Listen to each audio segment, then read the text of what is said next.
Welcome to Nasdaq Trade Talks. I'm Jill Malandrino, Global Markets Reporter at Nasdaq.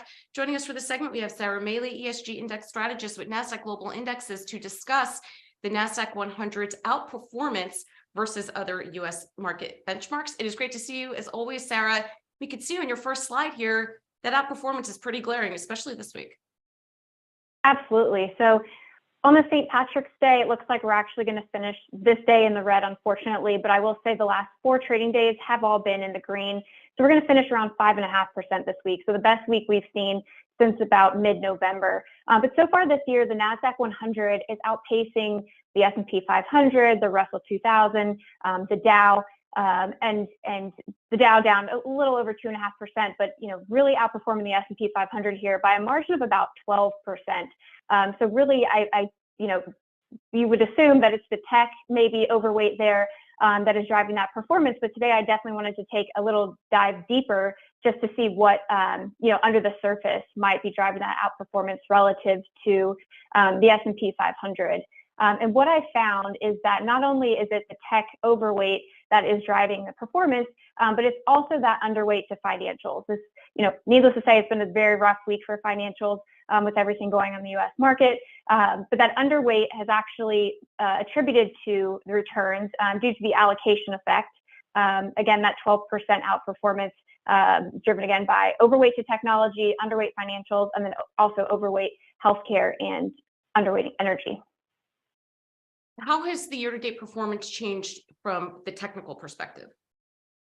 Yeah, so again, those that 12% of outperformance there relative to the S&P 500. And before we move off this slide real quick, I just wanted to say those names on the right-hand side, NVIDIA, Apple, Microsoft, Meta, Tesla, and Amazon, those are the top contributing stocks to the Nasdaq-100 index's performance so far this year, accounting for about 11% of the 15% year-to-date return. So just wanted to show that there. But then moving on to the point and figure chart, as you mentioned, we have seen a bullish breakout there on the point and figure chart, where the chart yesterday completed a bearish signal reversal. And that is exactly what it sounds like. It is a reversed bearish signal, and that is a point and figure buy signal. And Sara, just to stop you for a second, let's pull up that chart so the audience has context. Pull up that point and figure chart for us. All right, there we go. Thank you. Perfect. Yeah, so that 12% or that 15% again return, 12% ahead of the S&P 500. Just wanted to see how that translates, on a point and figure basis. And yesterday we did see the chart again break out. It completed a bearish signal reversal buy signal, which again is exactly what it sounds like. It's a reverse bearish signal, and that happened at 12,500. Today, we added another X onto the chart, so now we're up against resistance.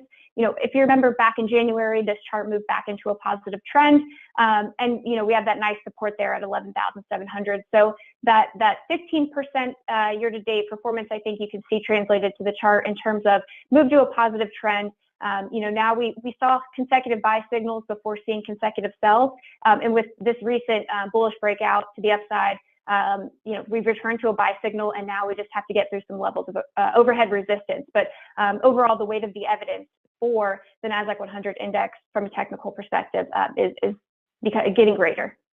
All right, Sara, appreciate the insight. Thanks for joining us on Trade Talks. I'm Jill Malandrino, Global Markets Reporter at Nasdaq.